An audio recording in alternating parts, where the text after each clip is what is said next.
After you've created your very own Python list, you'll need to know how to access information in the list. Python uses something called an index to do this. Let's have a look at the fam list again. The first element in the list has index 0. The second element has index 1, and so on. Suppose that you want to select the height of Emma, the float 1.68. It's the fourth element, so it has index 3. To select it, you use 3 inside square brackets. Similarly, to select the string dad from the list, which is the seventh element in the list, you'll need to put the index 6 inside square brackets. Now, the fact that the index starts at 0 is called zero indexing. You can also count backwards using negative indexes. This is useful if you want to get some elements at the end of your list. To get your dad's height, for example, you'll need the index -1. These are the negative indexes for all list elements. This means that both these lines return the exact same result.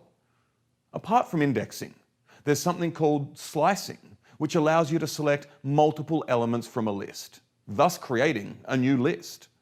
You can do this by specifying a range using a colon. Let's first have another look at the list and then try this piece of code. Can you guess what it will return?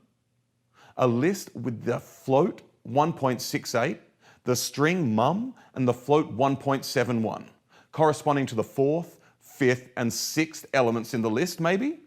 Let's see what the output is. Apparently, only the elements within index 3 and 4 get returned. The element with index 5 is not included. In general, this is the syntax. The index you specify before the colon, so where the slice starts, is included, while the index you specify after the colon, where the slice ends, is not. Remember this. With this in mind, can you tell me what this call will return?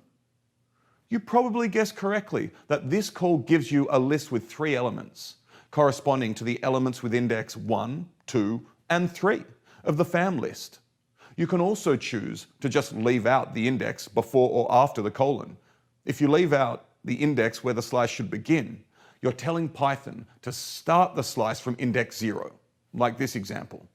If you leave out the index where the slice should end, you include all elements up to and including the last element of the list, like here.